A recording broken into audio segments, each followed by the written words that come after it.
Bueno, de este lado entonces, Fernando Ayri, transmitiendo para esto que después seguramente va a estar en el canal de YouTube de Reggae, Yoga y Sustentabilidad, también para les amigues de Pelagatos y Pelagatas, y en el marco de este taller que hoy hemos organizado de yoga, activismo y música, en este momento es el momento de presentarles a mi amiga, a quien quiero mucho y admiro muchísimo, por más que no sé si le pone incómodo, no sé qué, pero me encanta admirarla, me encanta quererla. Con ustedes, mi amiga Flavia Grofoni. Hola, Fla, muchísimas gracias.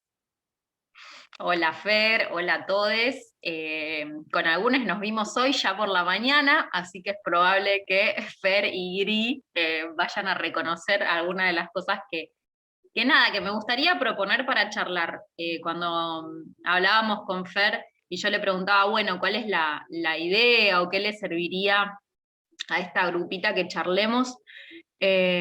Viste, se me ocurría como agarrar algunas de las montones de presentaciones que tengo describiendo la crisis climática y ecológica, con gráficos, con aumento de emisiones de gases de efecto invernadero, con todo lo que a veces doy por sentado que no tiene un reconocimiento o un alcance público o masivo tan grande, pero di un cachito para atrás, unos pasos para atrás, y se me ocurrió también preguntarles, ¿no? ¿De qué quieren que charlemos? O sea, yo desde algún lugar siento que voy a poder aportar algunas pistas para desarrollar temas que a ustedes les sirvan, ¿no? Cuando pensábamos en una charla sobre activismo, yo sentía bueno, que en realidad estamos habitando un tiempo en donde lo que está pasando es, desde mi humilde experiencia, que puedo compartir un poco cuál fue para quienes no me conocen quizás, que pueden ser todos, obviamente, muchos años de diferentes ámbitos de activismo, ¿no? Yo soy politóloga, estudié ciencias políticas, después estudié relaciones internacionales, no salí de la universidad tirando piedras para derrocar al gobierno, todo lo contrario, tuve una formación muy conservadora, estudié en la Universidad Católica porque me habían dado una beca y trabajaba ahí, y quería sí o sí estudiar ciencias políticas, y ya había quedado tarde para entrar a la UBA porque había cerrado la inscripción del CBC. Y después de ese paso, trabajé siempre adentro de instituciones. Yo empecé a estudiar queriendo entrar al servicio diplomático para ir a la ONU, entendiendo quizás que esos ámbitos de discusión y de debate internacional eran los ámbitos reales donde se tomaban decisiones, ¿no? Confiaba verdaderamente que esos espacios, esas cúpulas de poder, son las que en definitiva representan a los buenos, las buenas, si es que tal cosa existe, hoy creo quizás que no, frente a los poderes del mal que están atentando contra la humanidad, que a veces tienen caras y nombres y a veces son fuerzas que no sabemos bien cómo funcionan, a las que les ponemos nombre, capitalismo, sistema, modelo, y que muchas veces nos quedamos sin profundizar en qué implica eso. Y después de llevarme varios fiascos con las grandes ONGs, laburé en grandes ONGs, laburé en el gobierno, laburé en empresas grandes, en 2018 me pasó algo, y creo que quizás esto nos puede disparar algunas puntas para charlar sobre activismo, que fue empezar a sentir ya unos años antes de eso que nada estaba siendo suficiente, ¿no? Que durante los años 70 y 80 emergieron las grandes organizaciones ambientalistas globales con las que muchos nos iniciamos. Yo fui activista en Greenpeace de muy chiquitita, voluntaria, después migré hacia activismos más locales del barrio donde soy, que soy de Ciudad Evita, en La Matanza, para armar una reserva en ese lugar. Y los 90 y principios de los 2000 mostraron una cara también global en donde los activismos, voy a ponerle el nombre general de ecologistas, ambientalistas, pero ahí hay una intersección grande de espacios de activismo, se durmieron bastante, ¿no? Y yo siento que hay algunos elementos, y retomo lo que escuché que Fer estaba diciendo recién, y creo que es una de las cosas con las cuales yo rápidamente empaticé con Fer como instructor de yoga también, porque mi mamá es instructora de yoga y habité muchos espacios de yoga durante mi vida, y hoy y sentí durante mucho tiempo que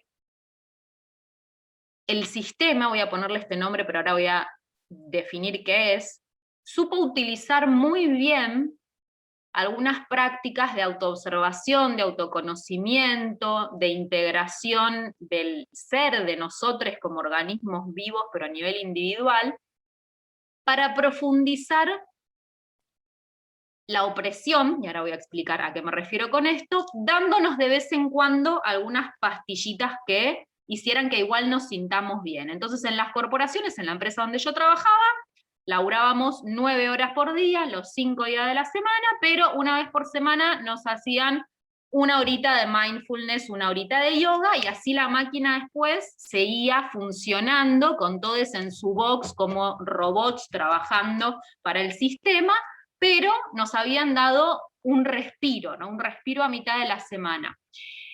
Y en ese sentido hay muchas prácticas de autoconocimiento que se tergiversaron muy fuerte y nos hicieron creer que la única forma de poder habitar este mundo tan cruel y tan injusto era metiéndonos exclusivamente para adentro, cosa que yo creo imprescindible, pero no la parte de exclusivamente. Y en esa búsqueda de conocimiento propio y de propósito propio, poder escindirnos de lo que está pasando en el mundo, ¿no?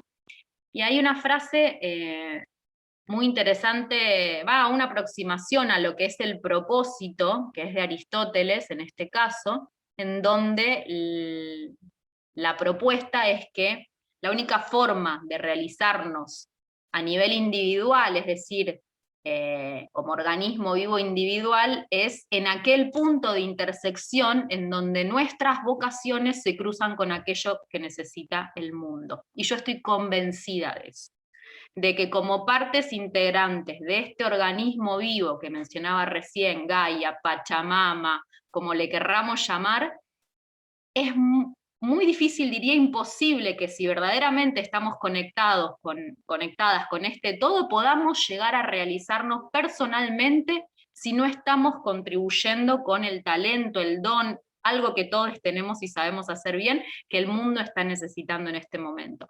No desde una posición absolutista de saber qué es lo que el mundo necesita. Yo desconfío de las soluciones grandilocuentes que bajan desde el ser iluminado que sabe qué es lo que hay que hacer para revertir la crisis ecológica y climática. Hoy hablábamos de eso a la mañana en la formación activista, cuando viene Bill Gates, viene Elon Musk, viene Jeff Bezos, el dueño de Amazon, viene el presidente de Estados Unidos y dicen, yo tengo la posta para revertir la crisis climática, acumular dióxido de carbono en esta máquina espectacular, retirarla de la atmósfera, pero que todo el paradigma siga funcionando como siempre, ¿no?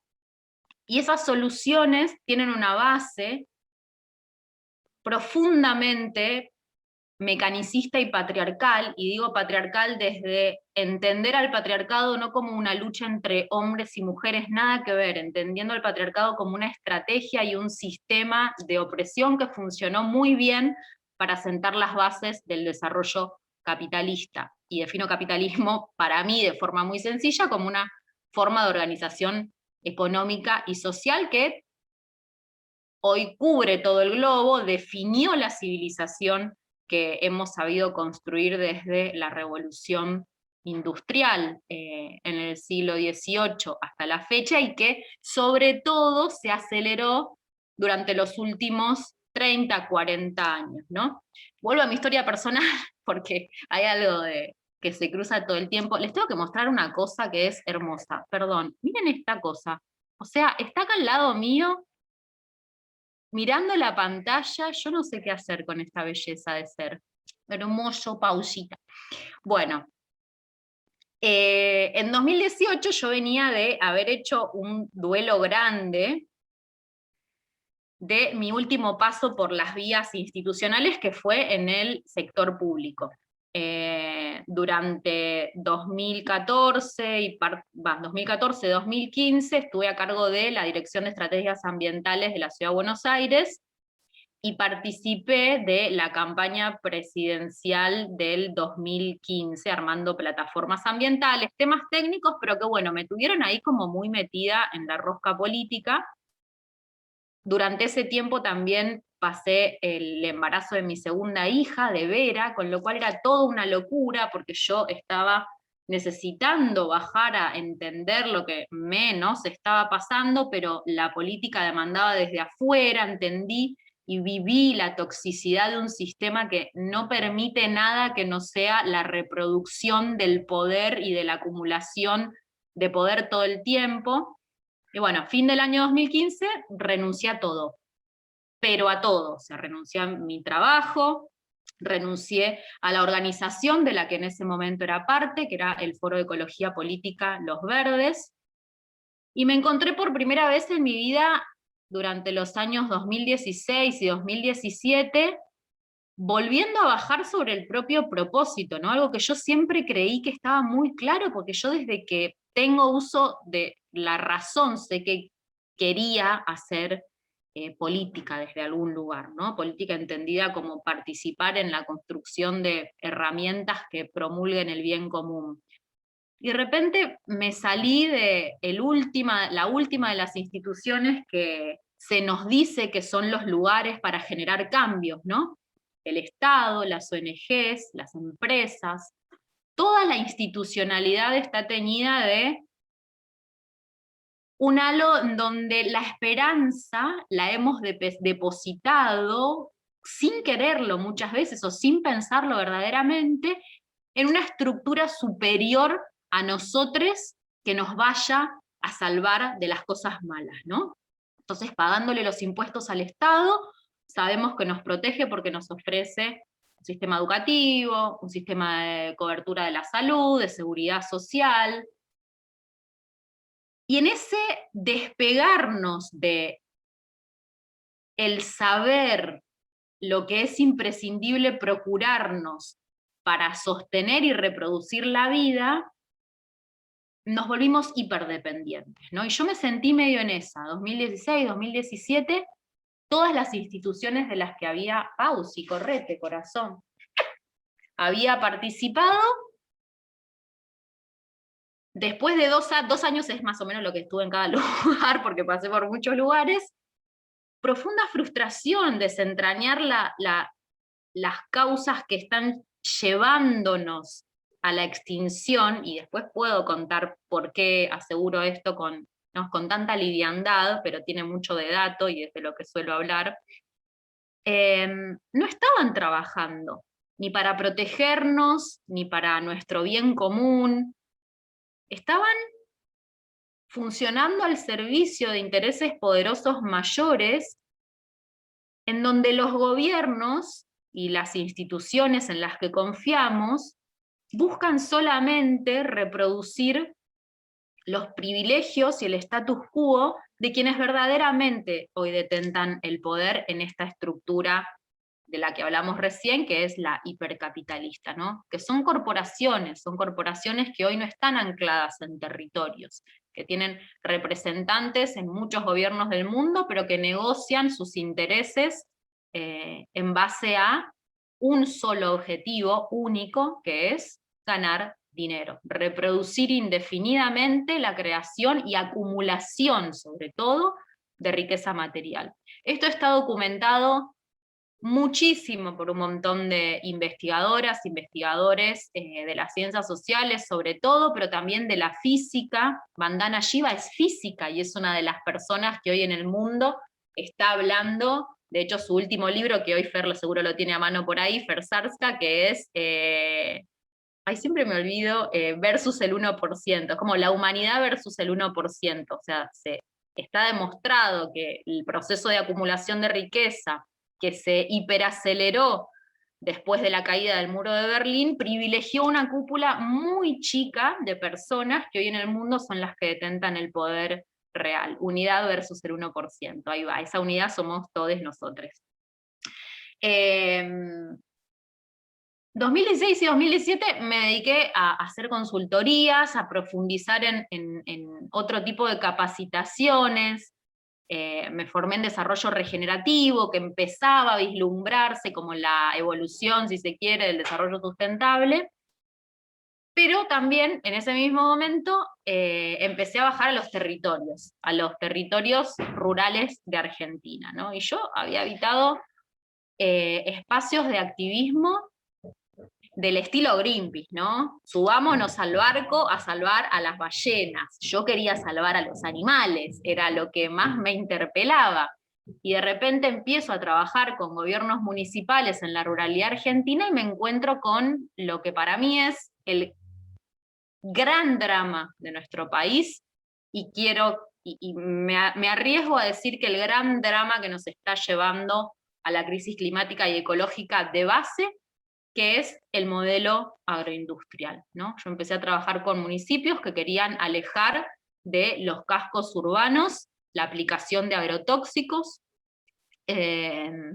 Me contrataron algunos municipios para trabajar con los consejos deliberantes, y ahí empecé a investigar un montón y a tomar contacto con la realidad de los pueblos fumigados, con el trabajo de Andrés Carrasco, y me desayuné como ambientalista también, que creía ser, con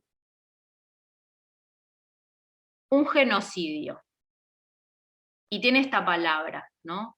Es un genocidio y un ecocidio lo que está ocurriendo en todos los lugares que no son grandes megaciudades para producir alimentos envenenados que se exporten en forma de commodities para alimentar animales industrializados y crear biodiesel en otros países. Y durante muchísimos años nos creímos el verso de que se necesitaba producir de esta manera para alimentar al mundo. De repente doy con datos de la FAO, en donde hoy producimos alimentos para 12.000 millones de personas, somos 8.000 millones de personas, y buena parte de esa humanidad pasa hambre, a pesar de que hay suficientes alimentos disponibles para todos. Es un problema de equidad y de injusticia lo que sucede hoy, no es un problema de productividad. Nos comimos el verso de que el campo generaba empleo, eso tampoco es realidad, porque el campo del modelo del modelo agroindustrial que entró a nuestro país en el 96 de la mano de Monsanto, genera 37 veces menos empleo que la producción de alimentos para personas, es decir, hortalizas, legumbres y frutas. Y esos son números que me encargué de hacer cuando en un momento hice un debate con el director general de Syngenta, hace un par de meses, que está por ahí en mi YouTube colgado si alguien lo quiere ver. Entonces todos estos mitos fundacionales con los que me choqué al bajar al territorio, por eso siempre le digo cada vez que puedo a compis activistas que están habitando todavía la urbanidad, que si hay una sola recomendación que humildemente puedo dar es bajar a los territorios a vivenciar en la medida de lo posible cuál es la realidad del extractivismo en este país, ¿no? En el caso de Fer y Jime, que está también acá, en un territorio que es Mar Chiquita, que está preso de la misma presión del desierto verde y de la especulación inmobiliaria en su caso también, y esto se repite como patrón en nuestro país en todos lados, una forma extractivista, es decir, de explotar a la naturaleza para exportarla en forma de commodities, es decir, productos indiferenciados cuyo precio se establece internacionalmente, generando una dependencia absoluta de nuestro país de las exportaciones a las que ni siquiera podemos ponerle precio, porque el petróleo tiene precio internacional, los minerales de la megaminería tienen precio internacional, y los granos de exportación tienen precio internacional, con lo cual hoy la dependencia de la Argentina frente a la dinámica especulativa de los mercados internacionales es absoluta. Y no tiene nada que ver con el dólar, y no tiene nada que ver, tiene que ver con que las bases de lo que se necesita para garantizar la supervivencia de este modelo, alimentos, combustibles y minerales, se determinan en otro lado. Y desde los activismos ambientalistas pasamos demasiado tiempo teniendo una lectura muy, muy superficial sobre el entramado profundo y geopolítico que tiene el problema en el que nos encontramos. Y ahí llegó el 2018. 2018 ya con un nivel de ansiedad enorme de no estar participando de ninguna organización de activación colectiva, porque me había salido de todo y había hecho mi duelo, me habían pasado un montón de cosas a nivel personal, pero también a nivel político, cambio de gobierno, promesas que se le habían hecho a los ecologistas que participaron del primer gobierno nacional del PRO, que al segundo día se cayeron porque se quitaron retenciones a la exportación minera, se quitaron retenciones a la exportación de soja, y se avanzó con la instalación de nuevos proyectos mineros sin licencia social. Y digo esto, fue ese gobierno de Macri, es el gobierno actual, los gobiernos no pueden salir. Los gobiernos no pueden salir de la dinámica en la que nos encontramos. Entonces yo creo que dentro del sistema de partidos tradicional de representación indirecta no hay forma de salir de la presión de las corporaciones. 2018 empecé al principio de año a activar con algunas organizaciones veganas a las que nunca me había acercado, pero en tratar de hacer un paneo de cuáles eran los espacios de activismo que estaban verdaderamente activos, que salían a la calle, que intervenían en el espacio público, que se movilizaban por fuera de los partidos que históricamente se movilizan, sobre todo los de izquierda.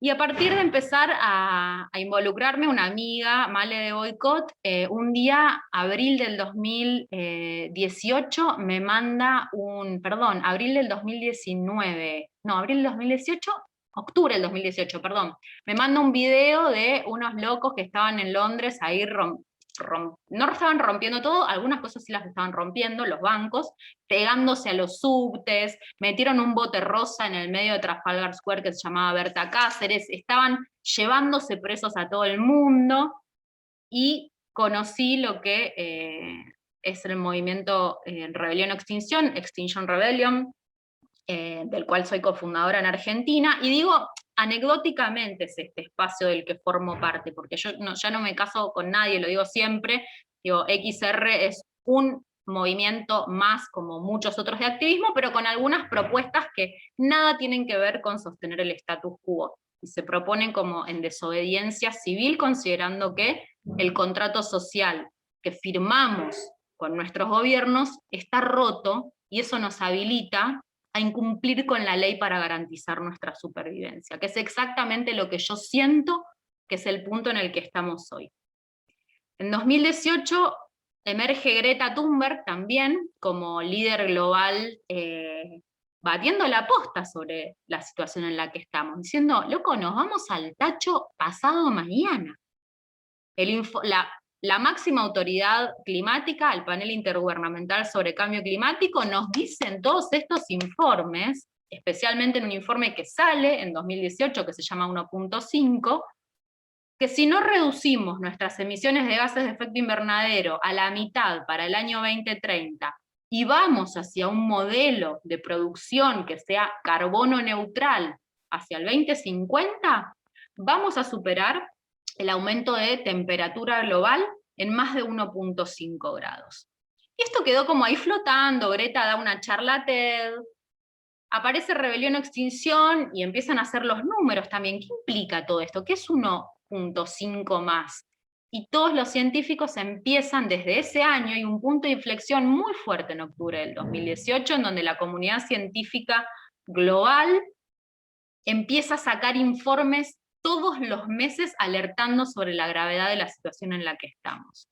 Porque en registros históricos, ese aumento de la temperatura global indica que la acumulación de gases de efecto invernadero en la atmósfera va a producir efectos irreversibles sobre los ecosistemas, principalmente desatando procesos de retroalimentación a partir de puntos críticos. ¿Qué quiero decir con esto? Hoy tenemos a nivel global por lo menos 9 ecosistemas que están llegando a puntos críticos o de no retorno, momentos en los cuales el disturbio que hemos generado sobre esos ecosistemas es tan grande y tan profundo que desencadena procesos de retroalimentación que empeoran todavía más la situación. Voy a dar un ejemplo que es el que siempre doy, pero es muy gráfico. Hoy a la mañana di otro que fue el de Amazonía, ahora voy a dar el del permafrost. Hay una capa de hielo enorme que cubre buena parte del norte geográfico, en Siberia, que se llama permafrost. Abajo del permafrost hay capas y capas y capas de materia orgánica acumulada en descomposición de millones de años de evolución de la Tierra. Esa materia orgánica acumula sobre todo gas metano en su proceso de descomposición. El permafrost se está derritiendo 100 años antes de lo que los científicos creían que iba a ocurrir. Al derretirse la capa de permafrost, se empieza a liberar metano, entre otras cosas, porque hay biólogos que dicen que también se están liberando agentes patógenos que van a provocar nuevas enfermedades. Ese gas metano que se libera acelera todavía más el proceso de calentamiento global, porque se acumula en la atmósfera y es un gas de efecto invernadero mucho más poderoso que el dióxido de carbono, acelerando todavía más el ciclo de calentamiento. Fortalecido además porque esa capa blanca de hielo que desaparece se transforma en una capa negra de materia orgánica que, lejos de refractar luz solar, que es el efecto albedo que produce la superficie blanca, empieza a acumular más calor por ser materia orgánica oscura. Lo mismo pasa en el océano, que se acidifica. Entonces esto es un ciclo de retroalimentación positiva. Desde el punto de vista de la dinámica de los sistemas vivos, los ciclos de retroalimentación positiva llegan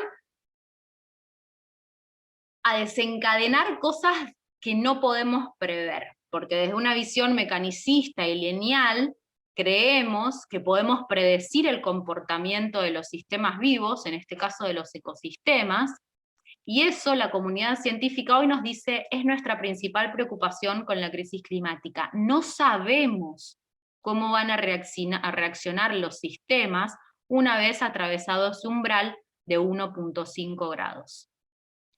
Hoy, año 2021, hemos producido, fruto de la combustión de petróleo y de gas que se inició con la revolución industrial, pero se hiperaceleró durante los últimos 30 años, un aumento de la temperatura global respecto a ese momento de revolución industrial de 1.3 grados. 1.3 grados. Se sabe, y los científicos ya lo están diciendo, que vamos a llegar a 1.5 durante la próxima década. ¿Qué nos viene diciendo el sistema, la sustentabilidad? Que bueno, que con cambios paulatinos, que con progresividad, que con algunas reformas, que con algunos bonos de carbono por acá, que con algunos paneles solares por allá o molinos eólicos por allá, vamos a revertir este estado de situación. Y no estoy diciendo con esto, y no sé si ya lo dije, pero lo digo siempre, no quiere decir que en términos individuales no haya que forzarse e incorporar todos estos hábitos porque son imprescindibles. O sea, reducir nuestra huella ecológica es imprescindible y además es coherente con el estado de la situación. Ahora, en este punto de la historia, definitivamente es insuficiente. Definitivamente es insuficiente. Si no hay cambios radicales de cuajo que transformen el paradigma de producción y consumo, pero en definitiva el paradigma de percepción que tenemos, el prisma con la que vemos nuestra relación con el mundo y con las otras especies, vamos a ir a un proceso extintivo a nivel masivo. De hecho, sabemos que 1 millón de especies durante los próximos años se van a extinguir, lo dice el Panel Intergubernamental sobre Biodiversidad y Ecosistemas. Ahora, en ese 1 millón de especies, hoy la realidad es que está implicada la propia. La especie Homo sapiens, por primera vez en la historia de su desarrollo como tal, hace 100.000 años en la Tierra, está en riesgo cierto de extinción. ¿Por qué? Existieron otras civilizaciones que colapsaron, montones de civilizaciones que colapsaron y están registradas, y de hecho siguen los mismos patrones extintivos que hoy nos están llevando a este mismo destino, ¿no? Depredación de recursos mal llamados para mí recursos naturales. A mí no me gusta hablar de la naturaleza en términos de recursos, pero para que se entienda. Y esas civilizaciones colapsaron, llegaron a Isla de Pascua, pongamos un ejemplo. En la Isla de Pascua se dio un proceso que, dentro de lo que se conoce, las luchas tribales por acumulación de recursos naturales, en ese caso sobre todo madera, porque necesitaban madera para poder transportarse y para poder calentarse y para todo, lo llevó al colapso y a la desaparición de la civilización. El problema, y después la especie pudo seguir habitando otros lugares en el planeta, el problema que tenemos hoy, que nunca antes vivenciamos como especie, es que este modelo civilizatorio, el de la civilización termoindustrial, o sea, basada en combustibles fósiles para todo, porque no pensemos que el petróleo es para que ande el auto. El petróleo es para generar energía, el petróleo es para que funcione el modelo agroindustrial, el petróleo es para que funcione la medicina. Hoy dependemos absolutamente del petróleo para sostener todas las bases de este modelo civilizatorio. Y este modelo civilizatorio, por primera vez en la historia de nuestra especie, es global. Nunca antes una forma de vivir y morir en un planeta dañado, citando a Donna Haraway, se extendió en todo el globo. Y esto se dio con posterioridad a la caída del muro de Berlín. Por más comunista que China diga ser, en lo económico no tiene nada de comunista, es lo más capitalista que existe. Y ahí es donde estamos, siento yo, ante el punto ciego de nuestra propia civilización. Desarrollar imaginación suficiente para poder pensar alternativas al capitalismo es hoy, creo, el gran desafío que tenemos también como activistas, ¿no? Y en el 2018, retomo el relato anterior, no teníamos tan claro qué hacer. Empezamos como a generar disrupción, sobre todo disrupción que generara daños económicos en las grandes corporaciones, exigiéndole a los gobiernos una sola cosa: decir la verdad y actuar en consecuencia. Si la comunidad científica entera, desde las Naciones Unidas, está diciendo que estamos haciendo todo mal, que seguimos subsidiando los combustibles fósiles, los subsidios a los combustibles fósiles a nivel global son de $1.000 millones, aún sabiendo que eso acelera la crisis climática. En nuestro país se subsidia la extracción de combustibles fósiles no convencionales de vaca muerta con nuestros propios impuestos. Todo eso sabemos que acelera la crisis climática, lo hacemos igual. Entonces estos activismos, que en 2018 empiezan a reorganizarse, pero sobre todo en la urbanidad y a nivel global, se empiezan a encontrar con quienes están defendiendo los territorios. Hoy a la mañana decía, y es lo que siento yo que los activismos nuevos están llamados a hacer, ¿no? Generar puente entre conocimiento ancestral. Hoy a la mañana en la sesión tuvimos el agrado de contar con la presencia de Evis Millán. Evis es parte del movimiento de mujeres indígenas por el buen vivir, es hermana de Moira Millán, huaychafe mapuche, que habita la Patagonia, al sur de Corcovado, tienen su loft en Pillán Mahuiza, y todos estos espacios de defensa y de lucha contra el terricidio, como ellas han definido, ellas definieron al terricidio como una síntesis de todos los procesos de aniquilación que hoy están sucediendo en simultáneo: el ecocidio, el epistemicidio, y esto me parece muy interesante, el genocidio, el travesticidio, los feminicidios. Y ellas dicen, esto es un epistemicidio también, porque episteme significa conocimiento verdadero, ¿no? La epistemología estudia las teorías del conocimiento, y lo que ellas plantean es que parte del bardo en el que estamos hoy tiene que ver con que privilegiamos también en este modelo civilizatorio una sola forma de aproximarnos al conocimiento, basada en el desmembrar las partes de los todos, entenderlas segmentadamente fuera de contextos holísticos, y eso nos hizo perder perspectiva. Entonces, los nuevos activismos hoy se encuentran articulando luchas ancestrales de reivindicación anticolonial, antirracista, antipatriarcal, con la necesidad de combinar las nuevas formas, los medios digitales, la acción directa no violenta implementada también en las grandes urbes, y la necesidad de empezar a cuidarnos mutuamente, porque esto no se va a poner mejor, se va a poner peor. Hay un libro que a veces a quienes quieren empezar a hacer activismo más radical recomiendo leer, que se llama Los verdes somos los nuevos rojos, que describe, es un periodista de Estados Unidos que describe el proceso de judicialización de activistas por la defensa de los derechos de los demás animales en Estados Unidos, en donde se les empezó a aplicar la legislación antiterrorista a pibes y pibas que estaban repartiendo flyers enfrente a un laboratorio de experimentación animal. Esa es la situación hoy. En Argentina estamos viviendo algo parecido. Hoy tenemos 12 compañeros y compañeras de la Asamblea de Andalgalá judicializados por estar defendiendo el agua frente al avance megaminero, judicializados y con cauciones individuales de 300.000 pesos. Entonces nos encontramos juntando dinero que por supuesto los activistas que no ganamos dinero haciendo esto no tenemos, para que los procesos judiciales de personas están haciendo lo único racional que cabe hacer en este momento, que es defender la matriz de reproducción de la vida básica, el agua, porque el sistema judicial entiende que son un riesgo para la institucionalidad.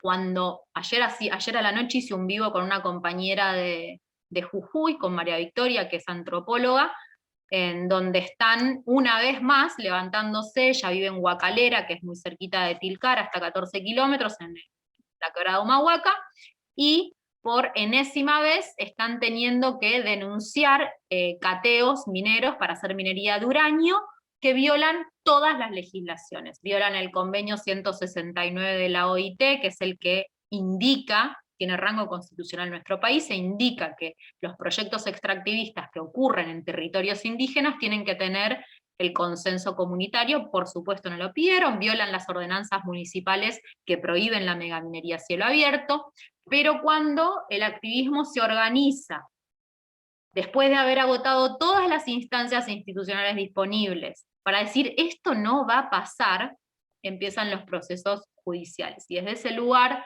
siento que nos falta un largo camino todavía que recorrer para entender cuáles van a ser las estrategias del sistema para contener, siento hoy yo, que es el movimiento contrahegemónico más grande de todos, que es el ecologista, porque se está dando, y voy a usar palabras grandilocuentes, pero creo que son, en cierto lugar, no me gusta decir batalla ni lucha, pero el encuentro final, ¿no? Cuando empezó la pandemia teníamos cierta esperanza de que las medidas que se activaran para reactivar la economía después tuvieran en contemplación el hecho mismo de por qué surge la pandemia. Estamos habitando una pandemia que sabemos que se va a volver a repetir por la forma en la que nos vinculamos con la naturaleza y con los demás animales. Sabemos que la industrialización animal es el caldo de cultivo perfecto para que se originen nuevos virus y nuevas bacterias con las que no sabemos lidiar, pero seguimos rosqueando la instalación de megagranjas porcinas en Argentina, a contramano de toda racionalidad y de todo lo que dicen las científicas y los científicos y las comunidades que hay que hacer. Entonces yo siento que los activismos durante 2019 y hasta que empezó la pandemia estaban emergiendo con una potencia que quizás no había tenido registro en ningún otro momento, ¿no? Rebelión en Chile, rebelión en Colombia, porque cuando digo activismos no estoy solamente cercenando a las pegatinas que hacemos cuando salimos a intervenir la calle, no, estoy hablando de que todas las reivindicaciones sociales, populares y masivas que están emergiendo con mucha fuerza, también en nuestra región, en América Latina, tienen de base la aniquilación sobre los cuerpos territorios que ha producido este sistema. Y ahí nos cabe quizás también ese lugar incómodo que implica asumir que no venimos haciendo las cosas bien. Digo, a mí me pasó, el duelo del que yo les hablaba fue también ese duelo. Le dediqué mucho tiempo y años de mi vida a armar organizaciones, espacios, a co-crear junto a otros movimientos que con suavidad y con palabras edulcoradas y con programas paulatinos pudieran insertarse en lo que es admisible por el sistema. La verdad es que hoy no nos están dejando alternativas. Yo ya no creo que si no hay una rebelión global, masiva y simultánea, que se levante y diga, esto se acaba ahora, porque no nos están dejando alternativas. Siempre pacífica, por supuesto, porque además es lo que funciona. Además de ser un imperativo moral, está estudiado qué es lo que funciona. No va a haber ningún giro oficial por las buenas que realmente venga a traer alternativas pluriversas a esto que es un proceso de colapso. Y con esta palabra no quiero asustar, yo entiendo al colapso como una crisis sistémica generalizada y aguda, pero que tiene la particularidad de ser irreversible. Y en este momento es irreversible porque la complejidad que adquirió este sistema de organización global ya no da para más y necesita simplificarse. Y en esa simplificación, no sé si Fer habló de los principios de la permacultura, ¿sí? ¿Habló de los principios de la permacultura? ¿Sí? ¿No? Estoy viendo las caritas, pero no veo. No habló. Bueno, en esta simplificación, decididamente vamos a tener que volver a ponderar cuáles son las cosas que realmente queremos rescatar de esa civilización que ya se está muriendo. Estamos de alguna forma compostando al capitalismo y tenemos ahí una fruta que no está del todo madura, o muchas frutas que no están del todo maduras, que están medio verdes, que son las alternativas a el postcapitalismo o el mundo postdesarrollismo, pero todavía estamos como queriendo revivir al muerto, como decía Galeano en Las venas abiertas de América Latina. Sabemos que es un zombie que camina ya muerto, pero lo sostenemos a toda costa. Y esto quedó demostrado en el 2008, después de la crisis financiera, se organizaron los poderes del mundo para revivir al sistema de especulación, sacándolo en ese caso de los bancos y creando fondos de inversión privados que hoy son los que controlan las deudas externas. Bueno, me fui como con una cosa enorme y siendo que quedan 20 minutos más o menos, me gustaría como abrir la conversación para cosas que a ustedes les interese como que charlemos en este espacio que queda. Esa es un poco mi historia cruzada con el rumbo a la extinción. En 2019 hice una charla TED hablando un poco de esto, después escribí un libro que se llama Extinción, que está ahora disponible, y de hecho aprovecho y comparto que si alguien lo quiere le puedo mandar el PDF por mail, no hace falta comprarlo, tiene marcas de agua porque no es la versión oficial, pero bueno. Y ahí estamos con una colectiva de un montón de organizaciones, buscando también entender cuál es nuestro rol en este contexto de aislamiento social obligatorio, con todo el miedo que está operando, no solamente frente al virus en sí mismo, sino frente a la obediencia a la autoridad. Yo siento que hay un riesgo enorme e inconmensurable que hoy no estamos dimensionando en cómo se están dando las dinámicas de obediencia. El obedecer por obedecer, aunque sea irracional, aunque sea ilegítimo, pero es lo que la legalidad manda. Bueno, si quieren, no sé, abrimos los micrófonos y charlamos un rato. Veo ahí como caras que no sé si están consternadas o cansadas. Mencionaste, perdón, no sé si se me escucha, confírmame.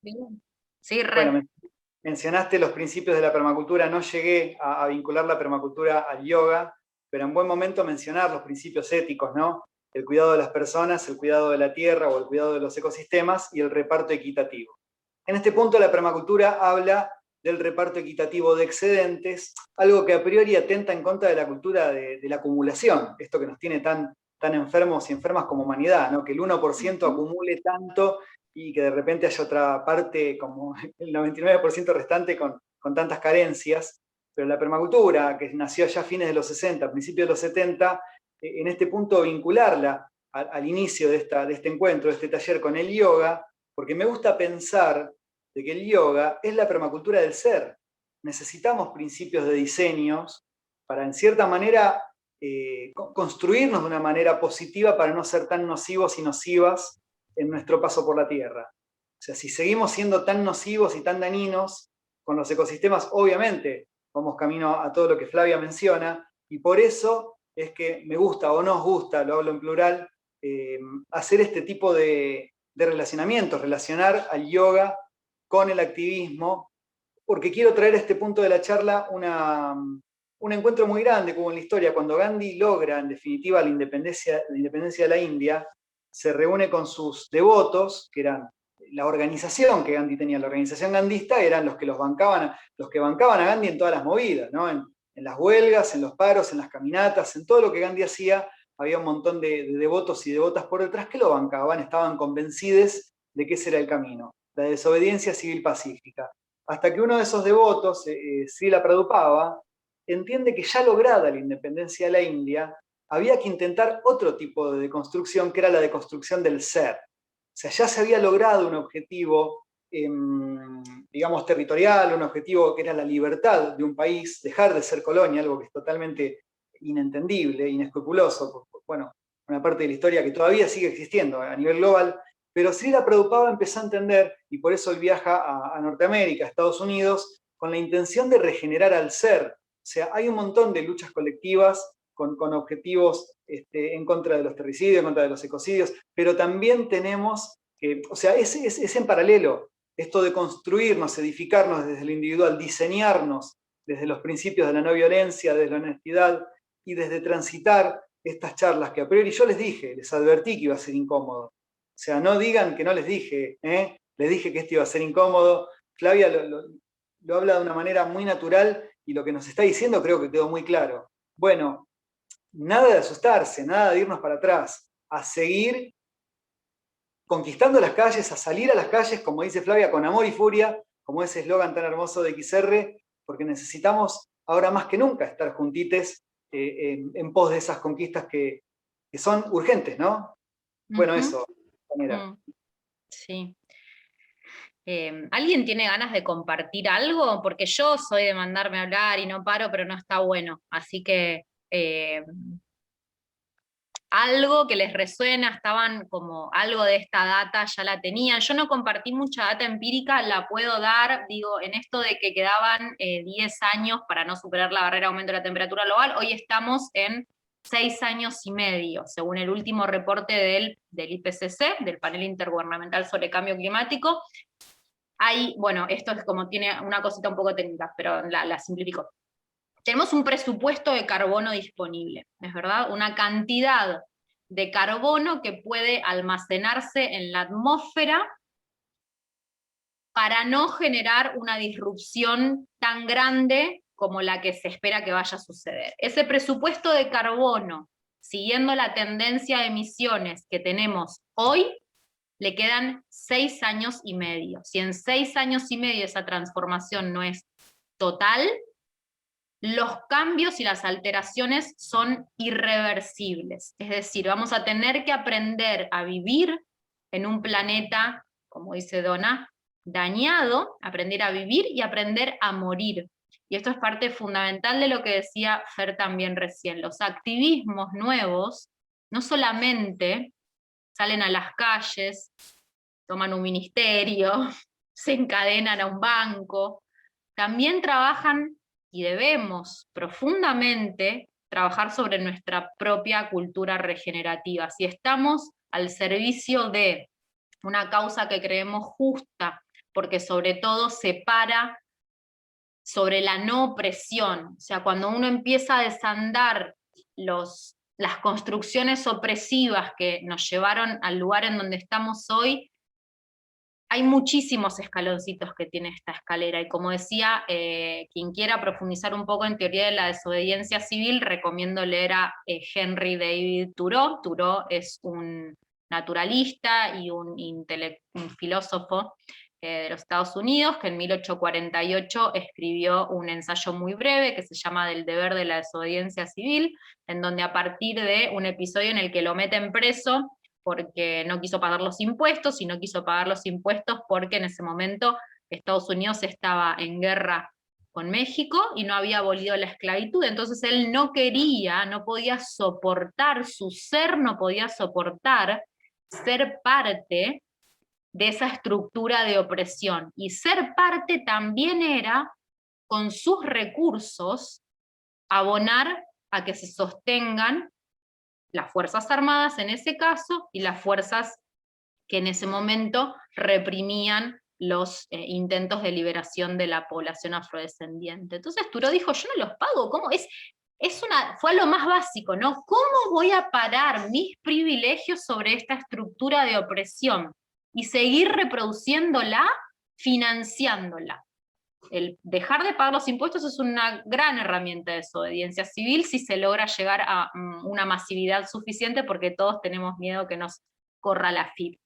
Pero digo, para ver un poco teoría de la desobediencia civil, Thoreau, y después quienes implementaron y tomaron a Thoreau para poner en práctica estrategias que fueron absolutamente efectivas de desobediencia civil para lograr cambios sistémicos. La desobediencia civil es una estrategia de profundización democrática, no es una estrategia anarquista en este punto, es una forma de decirle a los gobiernos: esta representación indirecta que está subsidiando a la industria fósil, que está subsidiando el agronegocio, porque también financiamos a los productores de soja que no venden suficiente, está mal y es ilegítima, y aunque sea ilegal dejar de pagar impuestos, por ejemplo, lo voy a hacer porque se corresponde con lo que está bien, con una justicia muy superior a las leyes.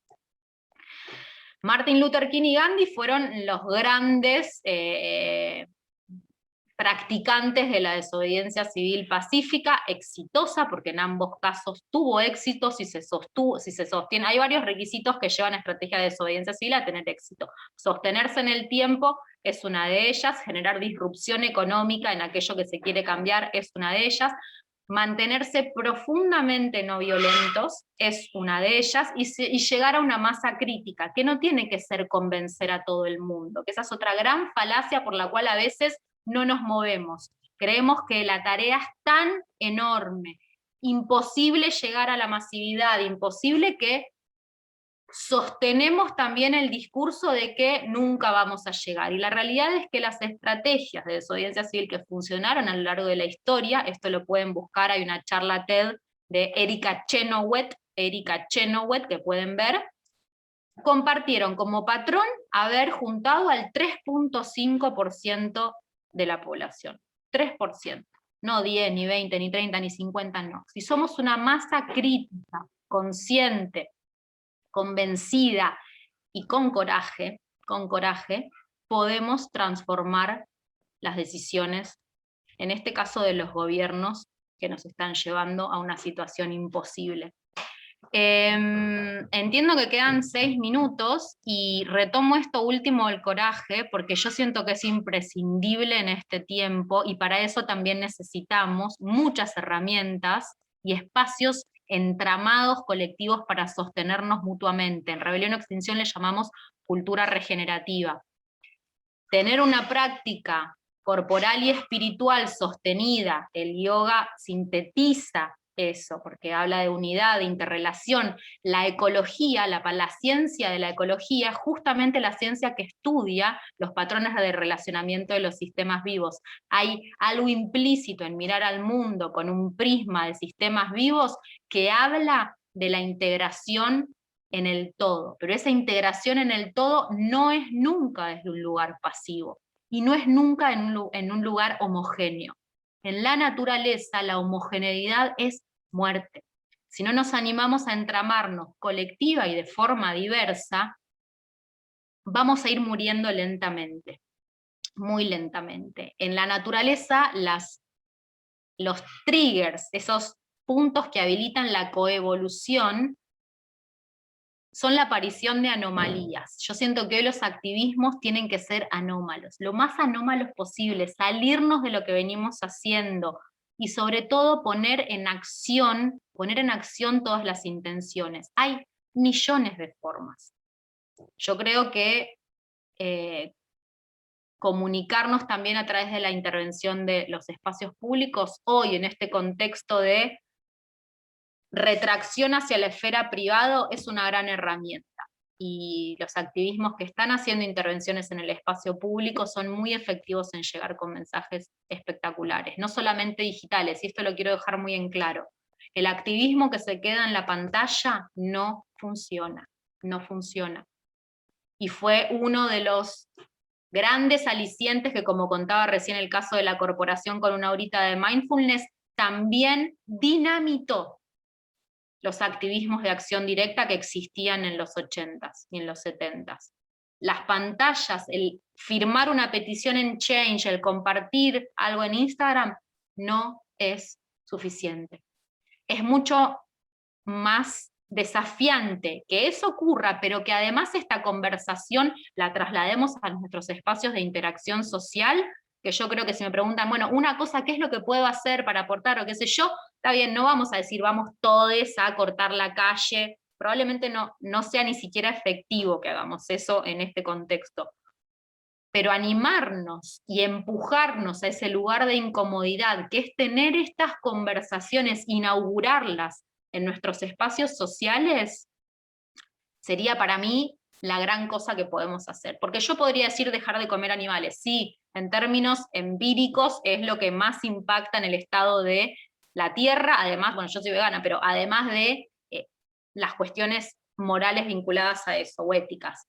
Pero tener esta conversación incómoda en este momento, con toda la frustración que eso trae, porque no es sencillo, yo tengo a diario las conversaciones más frustrantes del mundo, pero se puede igual, y cuidarnos y sostenernos entre nosotros. Habitar espacios colectivos es imprescindible en este tiempo. Como dice Greta, hoy en estos tiempos de coansiedad, ¿viste? De burnout que le llaman, ya hay un montón de psicólogos estudiando estos temas, la ansiedad climática, el activismo es el mejor antidepresivo, porque en la trama colectiva nos sostenemos y nos fortalecemos. Así que si hay alguna cosa que en este tiempo me gustaría dejar es, no importa dónde, pero si acá nunca activaron en alguna organización o en algún espacio, acercarse a poco. Puede ser la sociedad de fomento de casa, puede ser algo más grande, algo más chico, no importa, pero ponerse a hacer con otros, en tratar de cambiar la realidad,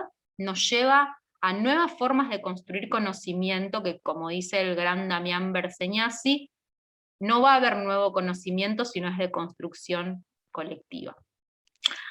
Entiendo que viene Alika con todo ahí a romperla haciendo música, que es una gran forma de activismo,